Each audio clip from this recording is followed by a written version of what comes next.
Hello and welcome back students. હું છું કૌશલ ઠક્કર અને ટીઆર કૌશલ સરની ચેનલ પર આપનું સ્વાગત છે. વિદ્યાર્થી મિત્રો, આવનારી ધોરણ 10ની 2023ની બોર્ડની એક્ઝામ માટે ગાલા એસાઇનમેન્ટ દ્વારા પેપર સેટ બહાર પાડવામાં આવ્યા છે, જેમાં બેઝિક મેથ્સનું પેપર નંબર 1નું સંપૂર્ણ સોલ્યુશન આપણે કરી ચૂક્યા છે. આજે આપણે બેઝિક મેથ્સનું પેપર નંબર 2નો વિભાગ એ આપણે સોલ્વ કરવાનો છે. જે તમારે યાદ રાખવાનું છે બેટા કે બેઝિક મેથ્સ માટે વિભાગ એ જે છે એ 24 માર્ક્સનો છે અને આ 24માંથી 24 પૂરેપૂરા માર્ક્સ લાવવા હોય ને તો ફક્ત ને ફક્ત પેપર સોલ્યુશન કરવાથી ચાલશે નહીં. જ્યારે આપણે પેપર સોલ્યુશન કરતા હોઈએ ત્યારે દરેક કોન્સેપ્ટ, દરેક ક્વેશ્ચનનો કોન્સેપ્ટ સમજવાનો છે. આપણે રકમને સમજવાની છે કે રકમની અંદર શું કહ્યું છે અને આપણે શું જોઈએ છે, બરાબર છે. જ્યારે આ વસ્તુ તમને ખબર પડી જશે બેટા તો અને તો જ તમારે 24માંથી 24 પૂરેપૂરા માર્ક્સ આવશે, બરાબર. બાકી તમે ફક્ત કરવા ખાતર જો સોલ્યુશન કરતા હશો તો તમારે તકલીફ અત્યારે ના પડતી હોય પણ પરીક્ષામાં 100% પડશે.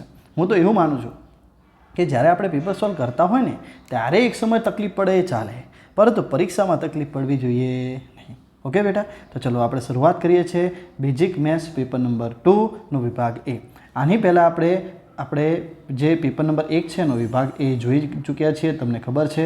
આની PDF જે છે હું તમને પ્રોવાઈડ કરી દઈશ, બરાબર છે. વોટ્સઅપમાં તમે મને મેસેજ કરજો તો તમને મળી જશે. મારો નંબર તમને જે છે ડિસ્ક્રિપ્શનમાં અથવા કોમેન્ટ બોક્સમાં હું પિન કરી દઈશ. ઓકે, ચલો તો સૌપ્રથમ બેટા અહીંયા આપણને આપ્યું છે કે ખરા ખોટા જણાવવા છે. નીચે આપેલા વિધાનમાંથી કયા વિધાન સાચા છે અને કયા ખોટા છે, બરાબર. તો જોઈએ, અહીંયા આપણે પહેલો પ્રશ્ન છે 49 ભાગ્યા 2 ની 3 ઘાત ગુણ્યા 5 ની 3 ઘાતના દશાંશ નિરૂપણમાં દશાંશ સ્થળ પછી 6 અંક હોય છે એવું આ ભાઈ કહે છે, બરાબર. દશાંશ અંક પછી કેટલા કીધા છે? 6 અંક છે એવું આની અંદર આપણને જોવા મળે છે. તો આપણે જોશું કે આની અંદર આ પ્રશ્ન સાચો છે કે ખોટો, બરાબર. તો જુઓ બેટા, છેદ જુઓ તમે, છેદ કેટલા થઈ જશે? 5 ગુણ્યા 2 એટલે 5 દુ 10 ની કેટલી ઘાત થઈ ગઈ? 3 ઘાત થઈ ગઈ, બરાબર. તો છેદ જ આમાં જોવાનું છે, બાકી કંઈ જ નહીં જોવાનું, બરાબર. તો અહીંયા શું થઈ ગયું બેટા? 10 ની 3 ઘાત થઈ ગઈ, બરાબર. તો તમારે યાદ શું રાખવાનું છે? યાદ એ રાખવાનું છે કે 10 ની જેટલી પણ ઘાત થતી હશે, 10 ની જેટલી પણ ઘાત થતી હશે દશાંશ પછી એટલા આપણને અંકો જોવા મળે. તો અહીંયા 6 અંક જોવા મળે એવું કીધું છે, પરંતુ બેટા આપણો જવાબ રાઈટ આન્સર શું થશે? 3 અંક જ જોવા મળે છે. ફરીથી એક વખત તમને સમજાવી દઉં એટલે તમને ખબર પડી જશે. 49ને આપણે કંઈ જ જરૂર નથી. અહીંયા 2 અને 5 જે છે બંનેની 3 ઘાત છે, તો હું એવું લખી શકું છું કે 2 ગુણ્યા 5 બંનેની 3 ઘાત. હા કે ના? ચલો ફરીથી 49 એમના એમ અને 2 50 કેટલા થઈ જાય? 10. 10 ને કેટલી? 3 ઘાત થઈ ગઈ અને 49 ભાગ્યા 10નો ઘન એટલે શું થાય? 1000 થઈ જાય, બરાબર. હવે તમે જોઈ શકો છો કે 49 ભાગ્યા 1000 એટલે શું થશે બેટા? 0.049. તમે જોઈ શકો છો પોઈન્ટ પછી કેટલા અંકો તમને જોવા મળે છે? 3 અંકો તમને જોવા મળે છે. આ બધી ગણતરી તમારે પરીક્ષામાં નથી કરવાની. પરીક્ષામાં તો ફક્ત તમને ખબર પડી જ જશે કે અહીં ટોટલ કેટલી ઘાત આવે છે બેટા? 3 ઘાત આવે છે 10ની. 10ની જેટલી ઘાત હોય એ તમારો જવાબ થઈ જાય. ટૂંકમાં 6 તમારો જવાબ નહીં આવે, તમારો રાઈટ આન્સર 3 આવે. તો પહેલું વિધાન કેવું છે બેટા? ખોટું છે. ઓકે, પછી બીજા નંબરનું છે આપણને આપ્યું, જો ત્રિઘાત બહુપદી ax નો ઘન વત્તા bx નો વર્ગ વત્તા cx વત્તા d ના 2 શૂન્યો શૂન્ય છે. 2 શૂન્યો કેવા આપેલા છે આપણને? શૂન્ય આપેલા છે. તો ઓબ્વિયસ છે ને કે એનું જે અચળ પદ અને x વાળું પદ જે છે એ બંને પણ કેવા થશે? 0 જ થશે. કેવા થશે બેટા? 0 થશે. તો આ વિધાન કેવું છે? એકદમ સાચું છે. આગળ જોઈએ, જો પહેલું પદ આપણને આપ્યું છે k-2, બીજું પદ આપ્યું છે 2k અને ત્રીજું પદ આપ્યું છે 2k + 7. હવે એ સમાંતર શ્રેણી છે, બરાબર. સમાંતર શ્રેણીના ક્રમિક પદો છે, તો આપણને કીધું છે કે k ની કિંમત કેટલી થાય છે? 5 થાય છે. થાય છે કે નથી થતી એ આપણે ચેક કરીએ છીએ, બરાબર. તો જુઓ બેટા, આપણને જ્યારે એવું કહ્યું હોય ને કે સમાંતર શ્રેણી છે, તો સમાંતર શ્રેણી હોય ને તો એમનો તફાવત સરખો હોય. તફાવતનો મતલબ શું થયો? કે બીજા પદમાંથી હું પહેલું પદ બાદ કરું અને ત્રીજા પદમાંથી હું બીજું પદ બાદ કરું, બંને કેવા થાય? સરખા થાય. તો આપણે ચેક કરી જોઈએ છે. ચલો બીજા પદમાંથી પહેલાં આપણે પહેલું પદ બાદ કરીએ છીએ. બીજું પદ એટલે 2k માઇનસ પહેલું પદ એટલે k-2 અને સરખું કરવાનું છે કારણ કે સમાંતર શ્રેણી છે. હવે શું કરવાનું છે? ત્રીજા પદમાંથી બીજું પદ બાદ કરીશું. ત્રીજું પદ એટલે શું છે બેટા? 2k + 7. એમાંથી બીજું પદ એટલે શું બાદ કરીશું? 2k આપણે બાદ કરીશું. એક વસ્તુ યાદ રાખજો, ધ્યાનથી તમારે સમજવાનું છે. જ્યારે મેં બીજા પદમાંથી પહેલું પદ બાદ કર્યું, બરાબર, ત્યારે તમે જોશો કે મેં અહીંયા માઇનસ પછી કૌંસ કર્યું છે, હે ને? કેમ કૌંસ કર્યું છે? અહીંયા ટોટલ કેટલા પદો છે? 2 પદો છે. હવે જો મેં આ કૌંસ ના કર્યું હોય તો મારો આન્સર ખોટો આવશે. કેમ? કારણ કે જ્યારે બાદબાકી કરીએ છીએ બરાબર, અને બે કે એક આપણે એક પદ હોય તો કંઈ વાંધો નથી, પણ બે કે તેથી વધુ પદો હોય ને ત્યારે ઓબ્વિયસ તમારે જે છે અહીંયા શું કરવું પડશે બેટા, કે અહીંયા તમારે માઇનસ હોય તો બાજુમાં કૌંસ ફરજિયાત કરવું પડે, કારણ કે અંદરના ચિહ્નો બદલાઈ જશે. યાદ રાખજો. તો જોઈએ, ટુ કે માઇનસ કે તો બરાબર, પણ આ માઇનસ ને આ માઇનસ હવે ધ્યાનથી સમજો, કેટલા થઈ ગયા? +2 થઈ ગયા. એ જ રીતે સમજવાનો પ્રયત્ન કરજો. બરાબર છે? આ ટૂંકે માંથી ટૂંકે કેન્સલ આઉટ થઈ જશે. બરાબર? જેથી તમને અહીંયા ફક્ત શું મળી ગયું? 7 મળી ગયું. ચલો હવે અહીંયા જુઓ, ટૂંકે માઇનસ કે એટલે કેટલા વધ્યા બેટા? એક જ કે વધે, +2 બરાબર કેટલા? 7. માટે કે બરાબર આ 7 એમના એમ અને આ +2 જે છે એ આ બાજુ આવે કેવા થઈ ગયા? -2. તો 7 માંથી 2 જાય તો શું જવાબ આવે? 5. અને આપણને શું કહ્યું છે અહીંયા રકમમાં? જુઓ કે 5 કિંમત થાય છે. કીની કિંમત તો સાચી છે ને? કિંમત કેટલી થાય છે? 5 થાય છે. ઓકે, હવે આગળ વધીએ. tan 47 upon cot 43 બરાબર 1. એટલે કે ટેનની કિંમત, ટેન જે છે 47 આપ્યું છે અને કોટ 43 આપ્યું છે, બંનેની કિંમત એક થાય છે કે નથી થતી? હવે જો બેટા, ટેન અને કોટ જે છે ને એકબીજાના કોટી કોણ છે. કોટી કોણ એટલે શું થાય ખબર છે? બંનેના જે છે અહીંયા જ્યારે વાત કરીશું, જુઓ થઈ લો કે અહીંયા સમજો, ટેન જે છે એ મેં 47 જ લખું છું, પરંતુ અહીંયા નીચે કોટની જગ્યાએ મારે 10 લખવું તો હું લખી શકું, પણ ક્યારે લખી શકું? કે જ્યારે એનો જે પણ ખૂણો આપેલો હોય એનો હું 90માંથી બાદ કરું. શું કરું બેટા? 90માંથી બાદ કરું. એ જ રીતે તમે ઉપર બદલ્યું હોત તો પણ ચાલો, ઉપર બદલો તો પણ ચાલે. ટૂંકમાં અમે ઉપરનું એમને એમ રાખ્યું, નીચે હું ચેન્જ કરું છું. ચેન્જનો મતલબ શું થઈ ગયો? કોટની જગ્યાએ હું 10 લખું છું.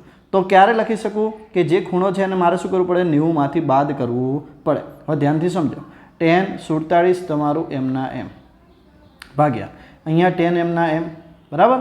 હવે મને એમ કહો 90માંથી 43 જાય તો 47 જ વધે ને બેટા, હે ને? તો તમે જોઈ શકો tan 47 બંને કેન્સલ આઉટ થઈ જશે, એટલે તમારો આન્સર કેટલો થઈ જશે? 1 આન્સર થઈ જશે. અને આમાં એ જ કહ્યું છે કે આન્સર કેટલો આવે છે? 1 આવે છે. તો ચોથા નંબરનું વિધાન કેવું છે બેટા? સાચું છે. ઓકે, યાદ રાખવાનું છે. આટલી ગણતરી તમારે નથી કરવાની. ફરીથી કહું છું, તમારે બસ એ જ વસ્તુ જોવાની છે. જો આ હવે કઈ રીતે પૂછાય? એક તો ટેન અને કોટ આવી ગયું. બરાબર?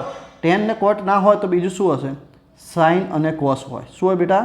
સાઇન અને કોસ. એટલે કિંમત આની આ અને સાઇન અપોન કોસ આપેલું હોય. બરાબર? અથવા સાઇન અને કોસ નથી આપેલું તો સેક અને કોસેક આપેલું હોય. શું આપેલું બેટા? સેક અને કોસેક આપેલું હોય. બરાબર? કિંમત આની આ જ છે. બધામાં તમારો આન્સર એક જ થશે. કેટલો થશે બેટા? એક જ થશે. કેમ?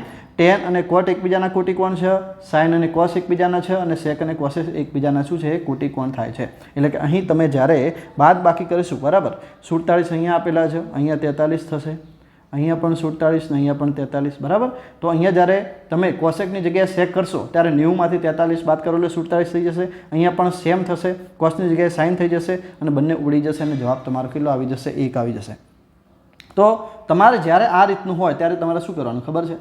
ટેન કોટની જોડી જુઓ, સાઇન કોસની જોડી જુઓ અને સેક અને કોસેકની જોડી જુઓ. કંઈ જ નહીં કરવાનું. આ જે ખૂણા હોય ને એ ખૂણાનો સરવાળો જો 90 થાય ને, વિચાર્યા વગર તમારો જવાબ 1 આવે ને આવે. આ વસ્તુ યાદ રાખજો. બસ એકદમ સિમ્પલ. હવે જો અહીંયા શું કીધું છે?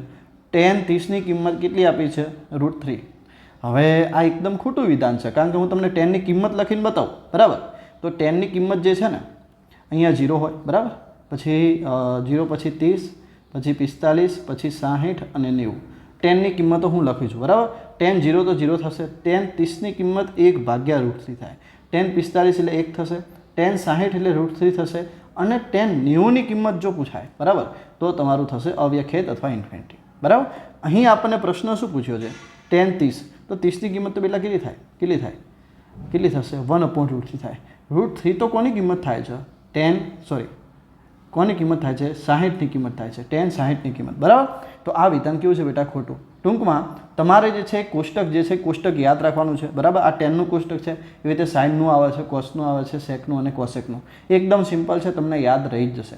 આ વસ્તુ યાદ રાખવી તો હું તમને હાલ જ યાદ કરાવી દઉં. કઈ રીતે? જુઓ, tan 0 તો યાદ રહી જશે. પછી 30ની અંદર તમારે શું કરવાનું? 1/√3. પછી 45માં ઉપરનું 1 લખી દીધું તો 1 સિવાય શું વધ્યું? અહીંયા √3 વધ્યું. તો √3 ક્યાં જતું રહેશે? 60માં જતું રહેશે. બસ આટલું વસ્તુ યાદ રાખો બેટા, એટલે તમને ખબર પડી જશે. ઓકે, ચલો હવે આપણે જે છે આગળ વધીએ છીએ. તો અહીં tan 30ની કિંમત 1/√3 થશે. યાદ રાખજો, √3 થતી નથી એટલે આ વિધાન ખોટું હતું. હવે અહીંયા પ્રશ્ન પૂછ્યો છે 20 અવલોકનોનો મધ્યક કેટલો છે? 45 છે. જો અવલોકનોને 3 વડે ભાગવામાં આવે, અવલોકનોને એટલે જેટલા પણ અવલોકનો છે બધાને કેટલા વડે ભાગવાના છે? 3 વડે ભાગવાના છે. તો માહિતીનો નવો મધ્યક કેટલો મળે છે? 25 મળે છે એવું આ ભાઈ કહે છે. બરાબર. હવે આપણે જોઈએ સાચું કે ખોટું. તો સૌ પ્રથમ તો હું તમને એમ કહું છું કે મધ્યકનું સૂત્ર શું થાય? અવલોકનોનો સરવાળો ભાગ્યા અવલોકનોની સંખ્યા થાય કે ના થાય? હવે અવલોકનનો સરવાળો શોધવો હોય તો કંઈ નહીં કરવાનું, કુલ અવલોકનો અને આ મધ્યક જે આપેલું બંનેનો તમારે ગુણાકાર કરી દેવાનો. તો 45 દુ કેટલા થાય? જો 45 દુ 90 થાય. થાય કે ના થાય એટલું કહો ખાલી. અને આ 0 એમના એટલે 900 થઈ ગયા. આ 900 તમારો શું આવ્યો? 900 શું આવ્યો? સરવાળો આવ્યો. અવલોકનોનો સરવાળો આવ્યો. હવે શું કહે છે? દરેક અવલોકનોને 3 વડે ભાગો. તો હું તમને એમ કહું છું દરેક અવલોકનને એક એકને હું પકડીને 3 વડે ભાગવા જવું એના કરતાં એનો જે સરવાળો આવ્યો બધાને હું 3 વડે ભાગી દઉં તો સારું નહીં? તો આને જ્યારે હું 3 વડે ભાગીશ એટલે કેટલા થઈ જશે બેટા? 300 થઈ જશે. શું થઈ જશે? 300. હવે મધ્યકનું સૂત્ર શું થાય? નવો મધ્યક. મધ્યક એટલે શું થશે? અવલોકનોનો સરવાળો જે 300 થઈ ગયો ભાગ્યા કુલ અવલોકનોની સંખ્યા. અવલોકનોની સંખ્યા કેટલી હતી? 20 હતી. તો અહીંયા નીચે શું આવી જશે બેટા? 20 આવી જશે. તમે ધ્યાનથી જુઓ, 0 0 કેન્સલ આઉટ થઈ ગયું અને તમને પણ ખબર છે કે 15 દુ 30 થઈ જશે. એટલે આપણો આન્સર 15 આવવો જોઈએ ને, પણ આ ભાઈ શું કહે છે? જુઓ કે 25 આવે. એટલે હવે ભાઈ નથી આવતું, એકદમ ખોટું વિધાન છે. બરાબર. તો આ રીતની ગણતરી થશે. ફરીથી એક વખત આપણે સમજી લઈએ. જ્યારે તમને અવલોકનો આપેલા હોય અને એક મધ્યક આપેલો હોય એનો સરવાળો શોધવો હોય તો બંનેનો શું કરી દેવાનો? તમારે ગુણાકાર કરી દેવાનો. એટલે પહેલાં તમને અવલોકનોનો સરવાળો મળી ગયો. બરાબર. પછી કે દરેક અવલોકનને 3 વડે ભાગો. લો ભાઈ ભાગી દીધા. તો નવો સરવાળો કેટલો થઈ ગયો? 300 થઈ ગયો. મધ્યકનું સૂત્ર શું થાય? અવલોકનોનો સરવાળો ભાગ્યા કુલ અવલોકનોની સંખ્યા. તો સરવાળો તમારો 300 હતો, અવલોકનો તમારા 20 હતા. 300 ભાગ્યા 20 એટલે તમારો જવાબ કેટલો થઈ જાય બેટા? 15 થઈ જશે. હવે એવું કહે છે કે સાચું વિધાન પસંદ કરે તે રીતે યોગ્ય વિકલ્પ પસંદ કરો. વિકલ્પવાળા પ્રશ્નો તો એકદમ ઈઝી હોય છે. બરાબર. જો તમે અહીંયા વૃક્ષ આપેલું છે, કેવું મસ્ત આપેલું છે. જો હવે કંઈ નથી કરવાનું, તમારે ધ્યાનથી સમજવાનું છે ખાલી. જો x અને x વત્તા વાયની કિંમત તમારે જોઈએ છે. કોની કિંમત જોઈએ છે બેટા? x વત્તા વાયની કિંમત જોઈએ છે. ચલો આ બંનેનો ગુણાકાર અહીંયા આવે કે ના આવે? પાયો કેટલા થઈ ગયા? 25. બરાબર. તો વાયની કિંમત કેટલી આવી ગઈ? 25 આવી ગઈ. બરાબર. પછી 25 ગુણ્યા 6 કરવાના. 25 ગુણ્યા 6 એટલે કેટલા થાય? 150. કેટલા થઈ જાય બેટા? 150 થઈ જશે. બરાબર. જો 5 ગુણ્યા 5 એટલે કેટલા થઈ ગયા? 25. બરાબર. 25 છંગ કેટલા થઈ ગયા? 150 થઈ ગયા. 25 છંગ કેટલા થઈ ગયા બેટા? 150. હવે મારે આગળ જવું જ નથી. કેમ નથી જવું સમજો. મને અહીંયા શું કીધું છે? શું કીધું છે? x + y. તો બેટા x તો મારો કેટલો આવી ગયો? 150 આવી ગયો ને, હે ને? ચલો વાયની કિંમત કેટલી આવી ગઈ બેટા? 25 આવી ગઈ. 150 વત્તા 25 કેટલા થાય? 175. કેટલો થશે બેટા? 175. આ આપણો રાઈટ આન્સર. તો આપણો રાઈટ આન્સર શું થઈ ગયો? ડી, 175. બરાબર. તો આ રીતે ગણતરી કરવાની. ઉપર જવાની જરૂર નથી. તમારે x જોઈએ, y જોઈએ, x + y જોઈએ. સરવાળો કરો, ખેલ ખતમ. 5 ગુણ્યા 5 કરો એટલે 25 આવી ગયા. 25 ગુણ્યા 6 કર્યા એટલે 150 આવી ગયા. ખેલ ખતમ થઈ ગયો. બરાબર. તો આ રીતે તમારે ગણતરી કરવાની છે અને તમારો જવાબ થઈ ગયો છે 175. જેના શૂન્યનો સરવાળો અને ગુણાકાર બંને તમને 4 આપેલું છે, યાદ રાખો. બરાબર. તો તમને શું કીધું છે? એવી દ્વિઘાત બહુપદી કઈ થાય? આમ તો ડાયરેક્ટ થઈ જાય, પણ હું તમને ગણીને બતાવું છું કઈ રીતે. જો શૂન્યનો પહેલાં સરવાળાનું સૂત્ર શું થાય બેટા? -b/a.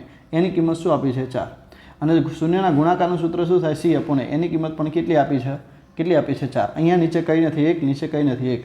ચલો a બરાબર કેટલા થઈ ગયા? 1. bની કિંમત તમે જોઈ શકો છો કેટલી દેખાય છે? -4. બરાબર. અને cની કિંમત કેટલી દેખાય છે? 4. હવે અહીંયા આપણે જ્યારે એને પ્રમાણિત સ્વરૂપમાં લખીએ તો શું આવશે? x² એટલે ax² એટલે x² થઈ ગયો. માઇનસ કેટલા x થશે બેટા? 4x વત્તા કેટલા થઈ ગયા? 4. તો આ તમારો શું થઈ ગયો? Right answer. બરાબર. તો તમે જોઈ શકો છો આપણો આન્સર કયો આવશે? બોલો. x² -4x વત્તા 4. આવો આપણો આન્સર કયો છે? ડી છે. કયો છે બેટા? ડી છે. ઓકે. તો 8મા નંબરમાં તમારો આન્સર શું થશે? ડી તમારો જવાબ થશે. x² -4x વત્તા 4. કઈ રીતે આવે? તો સાહેબે અહીંયા બતાવેલું છે, તમે જોઈ શકો છો. સરવાળો પણ 4 હતો, ગુણાકાર પણ 4 હતો. સરવાળાનું સૂત્ર થશે -b/a = 4. ગુણાકારનું થશે c/a = 4. બરાબર. બંનેમાં એ નતા આપ્યા એટલે એક મૂકી દીધા. બરાબર. ચલો હવે અહીંયા a, b અને c લખી દીધા અને તમારો જવાબ મળી ગયો. એકદમ સિમ્પલ. હવે જો અહીં તમને શું કહે છે? જો સમીકરણ a - b ની કિંમત 2 આપી છે, a + b ની કિંમત કેટલી આપી છે? 4 આપી છે. એની જગ્યાએ x લખી દેવાનો, કશો વાંધો નહીં, લખી દઈશું. બીની જગ્યાએ y લખી દેવાનો, કંઈ વાંધો નહીં, લખી દઈએ. તો x અને y ની કિંમત શું? એકદમ સિમ્પલ છે. એની જગ્યાએ શું લખવાનું? x. તો હું અહીંયા લખી દઉં ને બેટા, x - y = 2. એની જગ્યાએ x, બીની જગ્યાએ y. પછી એની જગ્યાએ એક્સ, બીની જગ્યાએ વાય અને એ વત્તા બી એટલે એક્સ વત્તા વાય બરાબર 4. એક્સ વત્તા વાય બરાબર કેટલા થઈ ગયા બેટા? 4. ધ્યાનથી સમજો. મને એમ કહો, તમને શું લાગે આ પ્લસ વાય માઇનસ વાય કોઈ રાહ જોઈને ઊભું રહેલા? ઉડી જાય હે ને. માઇનસ વાય અને પ્લસ વાય એકબીજાને જોઈ રહે ના જોઈ રહે એવું ઉડી જશે. એકબીજાની સામે આવે ના આવે. અને જુઓ એક્સ વત્તા એક્સ એટલે શું થઈ ગયા? 2x અને 2 ને 4 કેટલા થઈ ગયા? 6.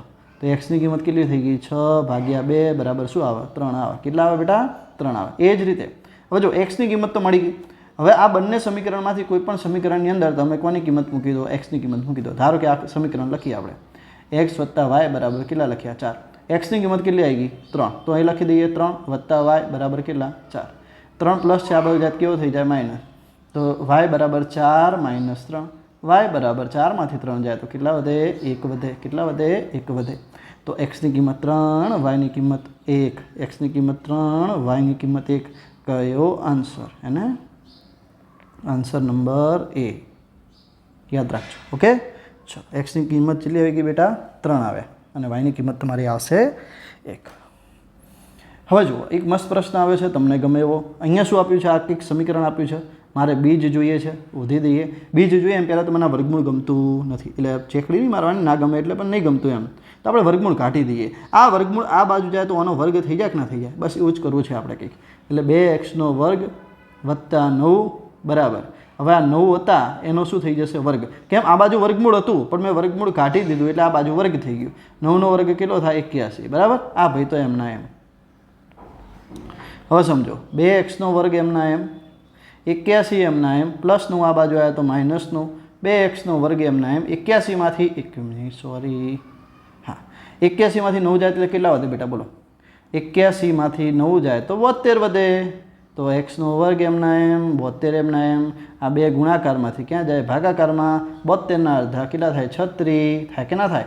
પણ આપણને એક્સનો વર્ગ બરાબર જો 36 મળે તો એક્સ બરાબર શું મળે? Plus or minus 6. કેટલા મળે બેટા? કારણ કે 36નું વર્ગમૂળ શું થાય? કોક કે સાહેબ 6 થાય. હા બેટા 6 તો થાય, 6 તો થાય, પણ માઇનસ 6 એ થાય. હવે આ વસ્તુ જો તમને ના ખબર હોય એટલે તમે ખોટા પડો. કઈ રીતે જો સમજાવો. -6નો વર્ગ કરજો કેટલો થાય? લે કેટલો થાય? બોલો. 36. અને 6નો વર્ગ કરજો કેટલો થશે? કેટલો થશે? 36. સાચું બોલજો, સાચું બોલજો. તમે અહીંયા કને 36નો વર્ગ કેટલો લખવાના હતા? 6 લખવાના હતા કે નતા લખવાના? ખોટા પડશો ભાઈ. બંને થાય છે. તમે જુઓ, તમે જોઈ જુઓ હે ને. 36નું વર્ગમૂળ -6 થાય ને 36નું વર્ગમૂળ +6 થાય. યાદ રાખજો. એટલે આવી ભૂલ ના કરતા. બરાબર. જો આમાં પાછો 6 જવાબ છે. 6 જવાબ નહીં આવતો. બરાબર. હા, તો આપણો જવાબ શું આવશે બેટા? -6 આપણો જવાબ આવશે. સોરી, પ્લસ ઓર -6 આવશે. ઓકે, તો આ રીતે ગણતરી થાય ને. મજા આવી ગઈ? ચલો આગળ વધીએ. સમાંતર શ્રેણી આપ્યું છે -5 પછી -5/2 0 +5/2 ડેશ ડેશ ડેશનું 11મું પદ શોધો. જો બેટા, કોઈ પણ પદ શોધવું હોય ને તો તમારી પાસે પહેલું પદ અને ડી હોવા જોઈએ. પહેલું પદ તો તમને આપેલું જ છે. કેટલું છે? -5. પ્રથમ પદ કેટલું છે? -5. લો, એક ભાઈ તો મળી ગયા. ડી એટલે શું થાય ખબર છે? બીજા પદમાંથી પહેલા પદને બાદ કરવાનું. તો ચલો, બીજું પદ કયું છે? -5/2. હવે પડજો, બાદ કરવાનું એટલે માઇનસ. આ બાદ કરવાનું એટલે માઇનસ. બાકી અહીંયા પહેલું પદમાં માઇનસ છે, -5 તો એમના એમ. આ ધ્યાન રાખજો, આમાં ભૂલ ના કરતા. બરાબર. ચલો, હવે -5/2 એમના એમ. હવે જો આ 2 વાર માઇનસ પ્લસ થઈ ગયું. આ રીતે કરશો તો એ ચાલશે. પ્લસ થઈ ગયું. ખબર પડી ગઈ? પછી લસાનો નિયમ જ્યાં છે ત્યાંથી જ્યાં નથી ત્યાં પહોંચી જશે. પોણી પાવા હે ને. આ જતું રહી. જો એ 2 વણતા જતા રહે. હા, -5 એમના એમ વત્તા 2 50 કેટલા થયા? 10 આખાના ભાગ્યા 2. હવે જુઓ, 10માંથી 5 જાય એટલે કેટલા વધ્યા? 5/2. આ તમને ડીની કિંમત મળી. ટૂંકમાં ડીની કિંમત તમને કેટલી મળી ખબર છે? કેટલી મળી? 5/2 મળી. કેટલી મળી બેટા? 5/2 મળી. ઓકે, હવે ડી તો તમને મળી ગયા. તમારે શું જોઈએ છે? 11મું પદ. જે પણ પદ જોઈએ ને, ધારો કે લખીએ A11. 11મું પદનું સૂત્ર શું થશે? A વત્તા કેટલા ડી? 10D. જેટલા પણ પદ જોઈએ એના કરતાં એક ઓછા ડી થાય. આ યાદ રાખવાનું. એ વત્તા પાછું એ લખવાનું. એની કિંમત કેટલી છે? -5 વત્તા 10. ડીની કિંમત કેટલી છે? 5/2. કેટલી છે બેટા? 5/2. હવે જો સમજવાનો પ્રયત્ન કરજો. 5 દુ 10 બરાબર. એટલે 5 આવી ગયા. હવે સમજો, આ -5 એમના એમ વત્તા પાયો કેટલા થઈ ગયા? 25. 25માંથી 5 જાય એટલે કેટલા વધે બેટા 20 તમારો આન્સર થશે. કેટલો થશે 20. ફરીથી સમજી લઈએ. જ્યારે પણ કોઈ પણ પદ શોધવું હોય તો પહેલું શું જોઈએ? મારે એ અને ડી જોઈએ. એ તો તમને આપેલું હતું. ડી શોધવા માટે શું કરવાનું? બીજા પદમાંથી પહેલું પદ બાદ કરવાનું. બાદ બાકી તમને આવડતી હોવી જોઈએ. આ લસા આવ્યો અહીંયા, કંઈ વાંધો નહીં. જ્યાં નથી ત્યાં પહોંચાડી દેવાનું એટલે એને ખોટું ના લાગે. એટલે પોચનું 10 ત્યાં -5 એમને એમ 10માંથી 5 જાય એટલે 5 વધે 5/2 તમારો ડી આવી ગયો. પછી જેટલા પણ પદ શોધવા હોય એના કરતાં એક ઓછા ડી આવે. આ મેં તમને કહી દીધું. બરાબર. એ વત્તા 10 ડી થઈ ગયું. તો એની કિંમત -5 વત્તા 10 અને ડીની કિંમત 5/2. 2 50 10 પાયા 25 25માંથી 5 જાય તો 20. ખેલ ખતમ. જય જલારામ. મોજ કરો ખાલી. બરાબર. ચલો હવે 12મા નંબરનો દાખલો જોઈએ. ઓકે, તો હવે આપણે 12મા નંબરનો પ્રશ્ન જોઈએ છે બેટા. અહીં આપણને આ યામ ભૂમિતિનો આપ્યો છે. એના યામ આપ્યા છે 1 અને 3, બીના યામ આપ્યા છે 4 અને 6 ને જોડતા રેખાખંડનું 2:1 ગુણોત્તરમાં વિભાજન કરતા પી બિંદુના યામ આપણે શોધવાના છે. હવે જો બેટા, આ આપણે ચેપ્ટર નંબર 7 સંપૂર્ણ ચેપ્ટર મેં તમને એકદમ બેસ્ટ રીતે કોન્સેપ્ટ સાથે સમજાવેલું છે. જો તમારે ચેપ્ટર નંબર 7માં પૂરેપૂરા માર્ક્સ લાવવાના તો ખરેખર આ વિડીયો જોવા જેવો છે. તમે એક વખત આ વિડીયો જોઈ લેશો ને એટલે તમારે એક પણ ડાઉટ નહીં રહે. બરાબર છે. ચલો હવે અહીંયા જુઓ, એ બિંદુ તમને આપેલું છે. બરાબર. પછી ત્યાંથી આપણે એક બિંદુ લઈ લઈએ છીએ. કયું? બિંદુ બી. અને વચ્ચે એક બિંદુ લઈ લઈએ છીએ પી. હવે એના એમ આપણને આપ્યા છે 1 અને 3, બીના એમ આપણને આપ્યા છે 4 અને 6. પી આપણે શોધવાનું છે, એક્સ અને વાય લખી દઈએ. બરાબર. અને ગુણોત્તર તમને કેટલો આપ્યો છે? 2:1. કેટલો આપ્યો છે બેટા? 2:1. હવે જુઓ, આને આપણે શું કહીશું? x1 અને y1, આને x2 y2, અને આને આપણે શું કહીએ છીએ? m1, અને આને આપણે શું કહીએ છીએ બેટા? m2. ઓકે, ચલો સૂત્ર મૂકીએ અને જવાબ લાવીએ. સૂત્ર શું છે? pxy. સૂત્ર આપણી પાસે છે. શું સૂત્ર છે? m1 x2 વત્તા m2 x1 અપોન m1 વત્તા m2 અલ્પવિરામ m1 y2 વત્તા m2 y1 ભાગ્યા m1 વત્તા m2. બરાબર ને? ચલો હવે જે છે આપણે કિંમત જ મૂકવાની છે. m1 ની કિંમત કેટલી છે? 2. બરાબર. પછી x2 ની કિંમત કેટલી છે આપણી પાસે બેટા? 4 છે. બરાબર. પછી m2 કેટલા હતા? 1. અને x1 ની કિંમત છે આપણી પાસે 1 ભાગ્યા m1 ને m2, તો m1 નો 2, m2 1, અને m1 2 હતા. y2 કેટલા છે? 6 છે. m2 ની કિંમત 1 છે. y1 ની કિંમત 3 છે. અપોન m1 પ્લસ m2 એટલે 2 પ્લસ 1. હવે સમજો, 4 દુ કેટલા થઈ ગયા બેટા? 8. 1 એકા 1 ભાગ્યા 2 ને 1 3. એ જ રીતે 6 દુ 12 વત્તા 3 એકા 3 ભાગ્યા 2 ને 1 3. હવે જો 8 ને 1 કેટલા થઈ ગયા? 9 ભાગ્યા 3, અને 12 ને 3 કેટલા થઈ ગયા બેટા? 15 ભાગ્યા 3. મને એમ કહો 9 ભાગ્યા 3 એટલે કેટલા થઈ જશે? 3 તરી 9 અને 5 તરી 15. તો તમારો રાઈટ આન્સર શું થઈ ગયો? 3 અને 5. x એમ 3, y એમ 5. કયો આન્સર આવશે? બી તમારો આન્સર આવશે. ઓકે, ચલો હવે આપણને એક પ્રશ્ન આપ્યો છે, ખાલી જગ્યા પૂરો. 13મા નંબરનો પ્રશ્ન છે. જો અવલોકનો 6, 7, x, 8, y અને 14 નો મધ્યક કેટલો હોય? 9 હોય તો x પ્લસ y આપણે શોધવાનું છે. જો કે આ તો ધોરણ 9નો એક્ઝામ્પલ છે. કેમ? કારણ કે આવું આપણને ધોરણ 9માં જોવા મળતું હતું. મધ્યક એટલે શું થાય?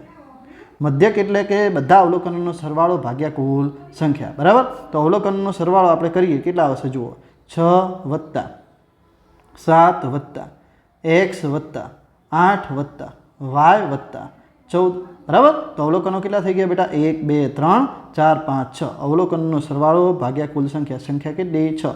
બરાબર. મધ્યક કેટલો આપ્યો છે? 9. ઓકે, હવે જુઓ, તમને ખબર છે ને મને પણ ખબર છે કે શું થશે. આ 6 જે છે કોની જોડે જતો રહેશે? 9 જોડે. નીચે છે ક્યાં જતો રહે? ઉપર જતો રહે. બરાબર. હવે જુઓ, સમજવાનો પ્રયત્ન કરજો. 8. બરાબર. 8 અને 6 કેટલા થઈ ગયા બેટા? 14. 14 ને 14 કેટલા થઈ ગયા? 28. 28 ને 7 કેટલા થઈ જશે? બોલો. 28 અને 7 બોલો. 28 અને 7 કેટલા થઈ જશે? 35 થઈ જશે બેટા. કેટલા થઈ જશે? 28 અને 7 એટલે કેટલા થાય બેટા? 35 થાય. બરાબર. તો અહીંયા x એમના એમ અને વત્તા સરવાળો કેટલો થયો? 35 બરાબર 9 છક કેટલા થઈ ગયા? 54. હજુ બેટા x એમના એમ 54 એમના એમ પ્લસ 35 આ બાજુ આવે કેટલા થઈ જાય? -35 થઈ જશે. સમજવાનો પ્રયત્ન કરજો. હજુ 4માંથી 5 જશે નહીં જાય એટલે 14માંથી 5 જશે એટલે કેટલા વધે બેટા? 9 વધ્યા. અહીંયા 4 થઈ ગયા અને અહીંયા કેટલા વધશે તમારો જવાબ? બોલો. 4માંથી 3 જશે એટલે કેટલા વધે? 1 વધે. તમારો આન્સર, રાઈટ આન્સર જે છે કેટલો આવી જશે? 9 આવી, સોરી 19 આવી જશે. કેટલો આન્સર આવશે બેટા? 19 આવી જશે. ઓકે, સમજવાનો પ્રયત્ન કરીશું. અહીંયા આપણને શું કીધું છે? એક્સ પ્લસ વાયની કિંમત આપણને શોધવાની કીધી છે. કેટલી કીધી છે? X plus y. અને મારે અહીંયા વાય લખવાનું રહી ગયું હતું. વાંધો નહીં બેટા, લખી દઈએ. હો, ચલો અહીંયા વાય, અહીંયા વાય. હા, તો આપણો આન્સર જે છે એક્સ પ્લસ વાય એટલે કે વાય પ્લસ એક્સ કેટલો આવી જાય છે બેટા? 19 આવી જાય છે. તો તમે સમજી ગયા છો, કંઈ જ નથી કરવાનું. બધાનો સરવાળો ભાગ્યા કુલ સંખ્યા બરાબર મધ્યક. હવે આ જે છે 6 અહીંયા જતા રહ્યા, 9 6 કેટલા થઈ ગયા? 54. 8 અને 6 કેટલા થઈ ગયા? 14 14 ને 14 28, 28 ને 7 35. 35 પ્લસ હતા આ બાજુ જાય તો માઇનસ થયા. 54 માંથી 35 જાય કેટલા વધે બેટા? 19 તમારો જવાબ થઈ જશે. ઓકે, તો આશા રાખું છું ખબર પડી ગઈ હશે. હવે 14મા નંબરનો પ્રશ્ન જોઈએ. ઘટના એ નહીંની સંભાવના, ઘટના એ નહીંની સંભાવના તમને આપેલી છે. તો ઘટના એ ઉદ્ભવે એની સંભાવના કેટલી થશે?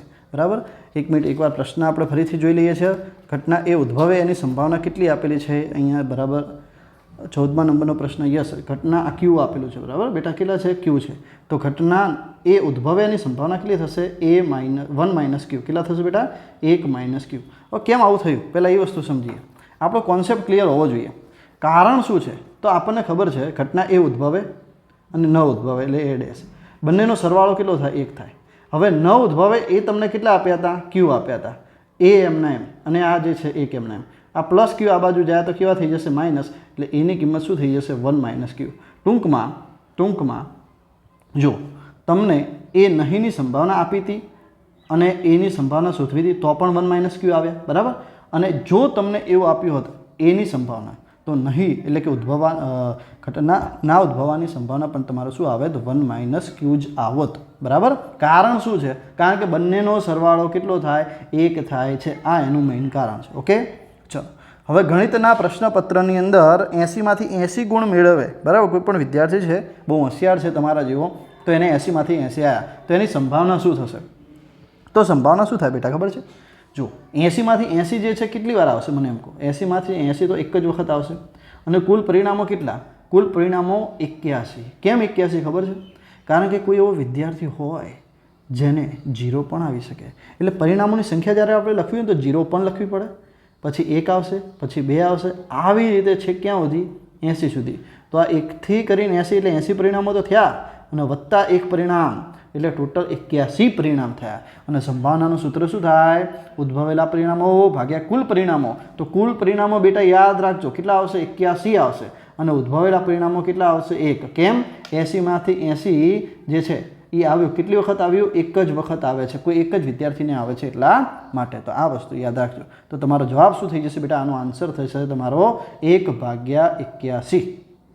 ઓકે, હવે જુઓ, જો P ઓફ A તમને આપ્યું છે એટલે કે ઘટના એ ઉદ્ભવે આપ્યું છે, P ઓફ A બાર શોધવું એટલે ઘટના એ ન ઉદ્ભવે એનું શોધવું. તો મેં તમને શીખવાડ્યું બંનેનો સરવાળો કેટલો થાય? બંનેનો સરવાળો 1 થાય. આ મેં તમને શીખવાડ્યું. તો જ્યારે તમારે બીજું શોધવું હોય તો 1માંથી પહેલી સંખ્યાને શું કરવાની? બાદ કરવાની. તો આ ભાઈને આપણે 1માંથી શું કરવાનું? બાદ કરી દેવાનું. આટલું ખબર પડી ગઈ. હવે જુઓ, આ 9 એકા 9, ફરીથી 9 એકા 9, 9માંથી 8 જાય એટલે કેટલા વધ્યા? 1. 1/9. આ તમારો જવાબ થઈ ગયો. કોક કે સાહેબ આમાં મને ના ખબર પડી, તો વાંધો નહીં બેટા, હું તમને સમજાવું. જો 9માંથી 8, 9માંથી 8 તો P ઓફ A. તો 9માંથી 8 નથી લેવા, 8 નથી લેવા તો 9માંથી 8 ના લો તો એક જ લો ને ભાઈ. તો શું જવાબ આવે? 1/9. એટલે આ રીતે કરો તો 1/9, આ રીતે કરો તો 1/9. ચોઈસ તમારી છે, કેટલી ઝડપથી તમે કરી શકો છો. બરાબર, હું તો આ જ કરું, મને ખબર જ હોય. 9માંથી 8 આવી ગયા તો શું આવે જવાબ? 9માંથી 1 જ આવે ને ભાઈ. સિમ્પલ વસ્તુ છે. છતાં તમારે ગણતરી કરવી હોય તો તમે બાદ બાકી કરી શકો છો. હવે જોઈએ, ત્રિઘાત બહુપદી px બરાબર x3 - 8x² + 17x - 10 ના શૂન્યોનો સરવાળો આપણને શોધવાનું કીધું છે. બરાબર, 17મા નંબરનો પ્રશ્ન, શૂન્યોનો સરવાળો. બોલો મને કહો, ત્રિઘાત બહુપદીના શૂન્યોના સરવાળાનું સૂત્ર શું થાય? એનું એ જ થાય લે, જે દ્વિઘાતમાં થતું હતું એ -b/a. બરાબર, પણ આમાં b જે છે એ x² સહગુણક છે. ઓલામાં b હતો, દ્વિઘાતની અંદર જે b હતો ને એ x સહગુણક હતો. બસ એટલો ફરક છે.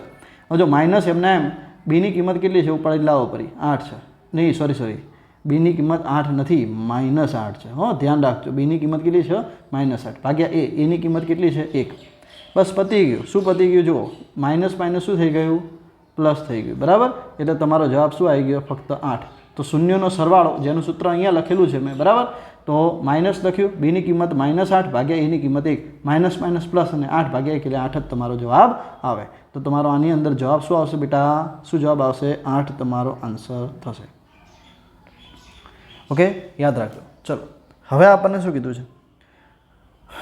કોઈ પણ સમાંતર શ્રેણી માટે આ તમારે જે છે ફરજિયાત યાદ રાખવાનું છે. ગણતરી છે બેટા, પણ હું તમને શું કહું છું, આટલી વસ્તુ યાદ રાખો. કેમ? કારણ એનું એ છે કે આની ગણતરી બહુ મોટી છે અને આ જે છે પૂછાવા એવું છે, બરાબર છે. ગણતરી કરવાની કોઈ જ આવશ્યકતા નથી, તમારે બસ યાદ રાખવાનું છે કે SN-માંથી 2 SN-1 બાદ કરું અને એની અંદર SN-2 ઉમેરું તો હંમેશા એનો જે જવાબ જે છે તફાવત જેટલો હોય. યાદ રાખો, હું શું બોલું છું? તફાવત કેટલો હોય ભાઈ? D. તો આનો જવાબ શું આવશે? તફાવત D. યાદ રાખજો, સામાન્ય તફાવત સરખો હોય અને એ આમાં તમને જવાબ મળી જશે. આટલું તમારે યાદ રાખવાનું છે, બરાબર. તો આનો જવાબ શું આવશે? કોઈ પણ સમાંતર શ્રેણી માટે વિધાન યાદ રાખજો. SN એટલે n પદોનો સરવાળો થયો, SN-2 ના 2 ગણા એટલે n-1 જે છે એનો સરવાળો એના 2 ગણા, એમાંથી જે છે આપણે ઉમેરશું શું? n-2 નો સરવાળો ઉમેરીએ તો જવાબ જે છે કોના જેટલો આવે છે? સામાન્ય તફાવત એટલે કે D જેટલો તમારો જવાબ આવે છે. જો ત્રિકોણની બાજુઓ 12 સેન્ટીમીટર, 13 સેન્ટીમીટર અને 37 સેન્ટીમીટર હોય તો એના અંતઃવૃત્તની ત્રિજ્યા કેટલી થાય? અંતઃવૃત્તની ત્રિજ્યા શોધવા માટેનું સૂત્ર ફરીથી યાદ રાખજો. શું આવશે? 2 નાની બાજુઓનો સરવાળો માઇનસ ત્રીજી મોટી બાજુ ભાગ્યા 2. ચલો, 2 નાની બાજુઓ એટલે કઈ? 12 અને 35. તો અહીંયા લખી દઈએ છે 12 + 35 માઇનસ મોટી બાજુ એટલે કઈ? 37 અને ભાગ્યા શું કરવાના? 2, બરાબર. તો ચલો ભાગાકાર કરીએ અને પહેલાં સરવાળો કરી દઈએ. તો 5 અને 2 કેટલા થઈ ગયા? 7. 3 અને 1 કેટલા થઈ ગયા? 4. 47 માઇનસ 37 ભાગ્યા 2. ચલો 47માંથી 37 જશે એટલે કેટલા વધે બેટા? 10. 10 ભાગ્યા 2 એટલે જવાબ તમારો શું આવી જશે? મારે કહેવાની જરૂર પડશે? ના પડે સાહેબ, આટલી મને ખબર પડે જ. કેટલો જવાબ આવે? 5 આન્સર તમારો આવશે. યાદ રાખજો, અંતઃવૃત્ત કોનું અંતઃવૃત્ત? ત્રિકોણની બાજુઓ દ્વારા બનતું અંતઃવૃત્તની ત્રિજ્યા શોધવાની કીધી હોય ત્યારે તમારે શું કરવાનું છે? 2 નાની બાજુનો સરવાળો માઇનસ મોટી બાજુ એટલે કે કર્ણ ભાગ્યા 2. બસ આટલું યાદ રાખવાનું, સૂત્ર યાદ રાખવું પડશે, બસ ખેલ ખતમ થઈ જશે. ઓકે, નેક્સ્ટ આગળ વધીએ છીએ.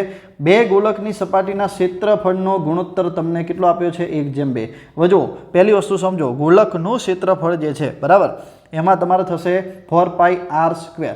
એટલે 4π ઉડી જશે. તમારે બહુ ઝંઝટમાં ના પડવું હોય તો ક્ષેત્રફળનું સૂત્ર યાદ ના રાખો, હું કહું એટલું યાદ રાખો. ક્ષેત્રફળ એટલે મને એમ કહો વર્ગવાળી સિસ્ટમ આવે કે ના આવે, ખાલી એટલું કહો. વર્ગવાળી સિસ્ટમ આવે કે ના આવે બીજું ભૂલી જાઓ. એટલે હું અહીંયા એવું લખી શકું R1 અને R2. R1 અને R2 આની વર્ગવાળી સિસ્ટમ છે. હું ત્રિજ્યામાં પડીશ ડાયરેક્ટ. કોની અંદર આવતો રહીશ? ત્રિજ્યામાં. ક્ષેત્રફળમાંથી ડાયરેક્ટ ત્રિજ્યામાં આવતું રહેવાનું, આ નિયમ છે. ચલો, અને આની કિંમત તમને ક્ષેત્રફળ આપેલું છે કેટલું? 1:2. કેટલું આપ્યું છે બેટા? 1:2. ધ્યાનથી સમજવાનો પ્રયત્ન કરજો. હવે આ જે 2 જે તમને દેખાય છે એ વર્ગ છે. આ વર્ગ આ બાજુ જાય તો આનું શું થઈ જશે? શું થઈ જશે? વર્ગમૂળ થઈ જશે. તો અહીંયા હું લખી શકું R1 ભાગ્યા R2 તો 1/2 એનું શું આવી ગયું? વર્ગમૂળ. 1/2 નું વર્ગમૂળ એટલે 1 નું વર્ગમૂળ 1, 2 નું વર્ગમૂળ શું થઈ ગયું? વર્ગમૂળમાં 2. શું થઈ ગયું? વર્ગમૂળમાં 2. આ તમને શું મળ્યું? શું મળ્યું? ત્રિજ્યાનો ગુણોત્તર મળ્યો. કોનો ગુણોત્તર? ત્રિજ્યાનો ગુણોત્તર મળ્યો. ધ્યાનથી સમજો. હવે મારે શું જોઈએ? ઘનફળ જોઈએ. ફરીથી મારે શું જોઈએ? ઘનફળ જોઈએ. એટલે ઘનફળ એટલે ઘન થાય. ઘનફળ એટલે ત્રિજ્યાનું શું થાય? ઘન થાય. બસ બીજું કોઈ નહીં. આ જે ત્રિજ્યા છે તમે જે શોધી ત્રિજ્યા, બરાબર, એનો તમારે શું કરવાનું? ઘન કરવાનું. શું કરવાનું? ઘન. એટલે આનો તમારે શું કરવાનો છે? ઘન કરવાનો છે. એટલે 1/2 આવ્યો કે ના આવ્યો? એનો તમારે ઘન કરવાનો. 1નો ઘન તો 1 જ થશે, યાદ રાખજો. અને વર્ગમૂળમાં 2 નો ઘન શું થાય? જુઓ, વર્ગમાં 2 ગુણ્યા વર્ગમૂળમાં 2 ગુણ્યા વર્ગમૂળમાં 2 3 વખત થાય ગુણાકાર. હવે ધ્યાનથી સમજો કે સાહેબ ઉપર ના થાય. એટલે ભાઈ ઉપર થાય, પણ 1 ગુણ્યા 1 ગુણ્યા 1 3 વાર કરું તો 1 જ થાય. આ યાદ રાખો. ચલો હવે સમજો. વર્ગમાં 2 ગુણ્યા વર્ગમાં 2 એટલે શું થઈ જશે? 2. એટલે 1 વર્ગમાં 2 ગુણ્યા વર્ગમાં 2 એટલે શું થઈ ગયા? 2. અને આ વર્ગમાં 2 એમના એમ. તો તમારો જે જવાબ જે છે શું આવી ગયો બેટા? 1 ભાગાકારની જગ્યાએ અહીંયા ગુણોત્તર એટલે જેમ 1/2 વર્ગમૂળમાં 2. આ રીતે તમારે કરવાનું છે. બહુ ઝંઝટમાં ના પડવું હોય તો, બાકી સૂત્રની માયાજાળમાં પડવું હોય તો તમે પડી શકો, એ તમારી જવાબદારી, બરાબર. મેં તમને શું શીખવાડ્યું? ક્ષેત્રફળ આવે, વર્ગવાળી સિસ્ટમ હોય એ આપેલી હતી. વર્ગ હતું, આ બાજુ જાય તો શું થાય ભાઈ? વર્ગમૂળ થાય. 1નું વર્ગમૂળ 1 થાય, 2નું વર્ગમૂળ વર્ગમાં 2 થાય. ઘનફળની વાત આવી. ઘનફળ એટલે શું થાય? ઘન થાય. એટલે કે તમારો R1 જેમ R2 1/√2 ઘન કરવાનો હતો. 1નો ઘન 1 જ થાય, વર્ગમાં 2નો ઘન એટલે 3 વાર ગુણાકાર, 2 વાર ગુણાકાર એટલે એનું વર્ગ થઈ ગયો, બરાબર. એટલે વર્ગમાં 2 ગુણ્યા વર્ગમાં 2 એટલે કેટલા થઈ ગયા? 2 થઈ ગયા. અને 1 વર્ગમાં 2 એમના એમ 1/2√2 ફાઇનલ આન્સર તમારો થઈ ગયો. ઓકે, ચલો હવે સમજો ખૂબ અગત્યનો પ્રશ્ન. જો R ત્રિજ્યા ધરાવતા વર્તુળનું ક્ષેત્રફળ, બરાબર, R1 અને R2 ત્રિજ્યા ધરાવતા વર્તુળના બે ક્ષેત્રફળના સરવાળાના સમાન હોય તો R1 અને R2 વચ્ચેનો સંબંધ. ભૂલી જો બધું, સૂત્ર બૂત્ર બધું ભૂલી જો. મેં તમને શું કીધું? હાલ જ કીધું એવું ને એવો દાખલો છે. તમારો અને કોની વાત કરવાની છે? ક્ષેત્રફળની. બીજું ભૂલો કે યાર, ક્ષેત્રફળની વાત કરવી છે. ક્ષેત્રફળમાં શું આવે? મારે હવે તમને એક જ વસ્તુ કહેવું છે, બસ, બીજું કોઈ નહીં. ક્ષેત્રફળમાં શું આવે? વર્ગ. તો આ ભાઈનો વર્ગ, મોટા વર્તુળનો વર્ગ એ નાના બે વર્તુળના વર્ગના સરવાળા બરાબર થાય છે એવું આની અંદર કહે છે. તમને એમ થાય કે ભાઈ અંદર તો ક્ષેત્રફળ કીધું, એટલે પણ હું શું બોલું છું કે ક્ષેત્રફળ એટલે જ વર્ગ. તમે બીજું બધું ભૂલી જાઓ. ક્ષેત્રફળનું સૂત્ર નહીં લખું મારા બેટા. તમારે શું કરવું છે?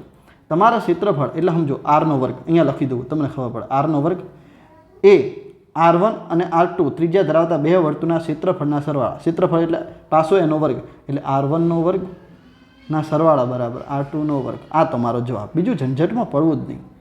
અને આટલી શોર્ટ ટ્રીક તમારા પાસે હોવી જોઈએ, એટલું યાદ રાખો. તમે યાદ રાખો ને બેટા, ક્ષેત્રફળ આવે એટલે વર્ગ કરો, ઘનફળ આવે એટલે ઘન કરો, ખેલ ખતમ કરો. ટેન્શન નહીં લેવાનું. હે, આવી રીતે જ ગણતરી થાય. કુક કે સાહેબ આવી રીતે, એટલે ભાઈ આવી રીતે જ ગણતરી થાય, આટલી ઝડપી જ ગણતરી થાય. ગણિતનો મતલબ જ છે, ગણિતનો મતલબ શું? ઝડપી ગણતરી. જેની પાસે ઝડપી ગણતરી નથી થતી તો એ ગણિત નથી ગણતો. તમે ગણિત ગણવા બેસજો ને એકદમ આળસ કરજો, નહીં મજા આવે. અને મગજ દોડાવજો બેટા. તો આ તમારો જવાબ થઈ ગયો. આમાં કોઈ સૂત્ર ના મૂકવાનું હોય. ક્ષેત્રફળ એટલે વર્ગ. એમાં એમ કીધું કે પહેલું મોટું ક્ષેત્રફળ જે છે એ બે નાના ક્ષેત્રફળના વર્ગના એટલે ક્ષેત્રફળના સરવાળા બરાબર થાય છે, બરાબર. તો શું આવશે? R નો વર્ગ બરાબર R1 નો વર્ગ વત્તા R2 નો વર્ગ. ખેલ ખતમ થઈ ગયો. ચલો આગળ વધીએ. હવે 22મા નંબરનો પ્રશ્ન. જો ગોલકની ત્રિજ્યામાં 20%નો વધારો કરવામાં આવે તો તેના ઘનફળમાં કેટલા ટકાનો વધારો થશે? ઘનફળમાં કેટલા ટકાનો વધારો થશે? બેટા જો આ રીતનો દાખલો જે છે આપણે પેપર નંબર 1ની અંદર મેં તમને આ રીતનું એક એક્ઝામ્પલ કરી આપ્યો હતો, બરાબર. તો હવે આ તમે એક વખત જાતે કરો. કેમ? કારણ કે આવો એક 20% વાળો જ હતો મારા ખ્યાલથી, બરાબર. પણ એ ક્ષેત્રફળ હતું, આમાં ઘનફળ છે, બસ એટલો ફરક છે. તો તમે આ વખતે જે છે આને જાતે કરવાનો ટ્રાય કરો અને કોમેન્ટ બોક્સમાં તમે આન્સર આપજો કે તમારો જવાબ સાચો આવે છે કે નહીં. ઓકે, ચલો એના પછી જોઈએ 23મા નંબરનો પ્રશ્ન. y બરાબર px. આ જુઓ, અને pxના શૂન્યોની સંખ્યા. px કેટલી જગ્યા? x ભાઈ તમે જોઈ જ શકો છો કેટલી જગ્યાએ ટચિંગ થાય છે. આવો પણ દાખલો હતો એક, હે ને. તો અહીંયા તમારો જવાબ શું આવશે? શૂન્યોની સંખ્યા કેટલી આવશે? 1. પતી ગયું. લાસ્ટ એન્ડ ફાઇનલ 24મા નંબરનો પ્રશ્ન. 30 સેન્ટીમીટર વ્યાસવાળા અર્ધવર્તુળમાં અંતર્ગત ત્રિકોણ છે, બરાબર. એનું મહત્તમ ક્ષેત્રફળ. આવો પણ દાખલો પેપર નંબર 1માં હતો, બરાબર. છતાં હું તમને એક વખત કરાવી દઉં એટલે તમને ખબર પડી જાય. જુઓ, આ મેં શું દોર્યું? વર્તુળ દોર્યું, બરાબર. વર્તુળની અંદર મેં એના બે સરખા ભાગ, એટલે અર્ધવર્તુળ થઈ ગયું. હવે એનો વ્યાસ કેટલો કીધો છે? 30 સેન્ટીમીટર. આ વ્યાસ કેટલો છે બેટા? 30 સેન્ટીમીટર. ઓલી વખતે મેં ઊંધું ત્રિકોણ દોર્યું હતું, આ વખતે સીધું દોરીએ, બરાબર. હવે એના દ્વારા બનતું મહત્તમ ત્રિકોણનું ક્ષેત્રફળ આપણે શોધવાનું છે. મહત્તમ ત્રિકોણનું ક્ષેત્રફળ, મહત્તમ ત્રિકોણ સમજવાનો પ્રયત્ન કરો, બરાબર. મહત્તમ ત્રિકોણનું ક્ષેત્રફળ તમારે શોધવાનું છે, બરાબર. હવે જુઓ, આ મેં ત્રિકોણ દોરી દીધું. હવે હું તમને એક વસ્તુ સમજાવું. આ હું દોરું છું, એને શું કહેવાય? સાહેબ વેધ કહેવાય. વેધ તો કહેવાય બેટા, પણ આ કેન્દ્ર છે અને આ વર્તુળને અડે છે એટલે આ ત્રિજ્યા પણ કહેવાય. શું કહેવાય? એટલે ત્રિજ્યા પણ કહેવાય. આખો વ્યાસ તમારો 30 હતો તો ત્રિજ્યા કેટલી થઈ ગઈ? 15 થઈ ગઈ. વ્યાસ કેટલો હતો? 30 હતો. આ વ્યાસ પણ છે, સાથે સાથે પાયો પણ છે. શું છે બેટા? પાયો. એટલે હવે તમારું ત્રિકોણનું સૂત્ર, ક્ષેત્રફળનું સૂત્ર શું આવે? 1/2 ગુણ્યા પાયો ગુણ્યા વેધ. મને એમ કહો, પાયો કેટલો? 30નો. વેધ કેટલું? ત્રિજ્યા કેટલી? 15ની. ઉડાડતા આવડે છે ને મસ્ત? બોલો, 15 દુ 30, 15 ગુણ્યા 15 225. 15નો વર્ગ કેટલો થાય? 225, બરાબર. તો તમારો જવાબ શું થઈ ગયો? 225 સેન્ટીમીટરનો વર્ગ. ઓકે વિદ્યાર્થી મિત્રો, તો આશા રાખું છું કે તમને આ 24 જે હેતુલક્ષી મેં કરાવ્યા એમાં ખૂબ જ મજા આવી હશે, બરાબર. કારણ કે મેં તો ખૂબ મજા લીધી જ છે તમને સમજાવવામાં. આપણે ટોટલ 2 પેપરના વિભાગ એનું સોલ્યુશન કર્યું છે, બરાબર. હજુ પણ બીજા પેપર પણ તમને ટૂંક સમયની અંદર મળી જશે. તમે મારી સાથે જોડાયેલા રહેજો. વિડીયો સારો લાગે તો લાઈક કરજો, સબસ્ક્રાઈબ કરજો આપણી ચેનલને, તમારા જેવા બીજા મિત્રોને શેર પણ કરજો. સાથે સાથે તમારા જેવી મસ્ત મજાની નીચે કોમેન્ટ પણ કરજો. ઓકે, તો નવો વિડીયો આવે ત્યાં સુધી રાહ જોતા રહેજો. જય જલારામ, આવજો.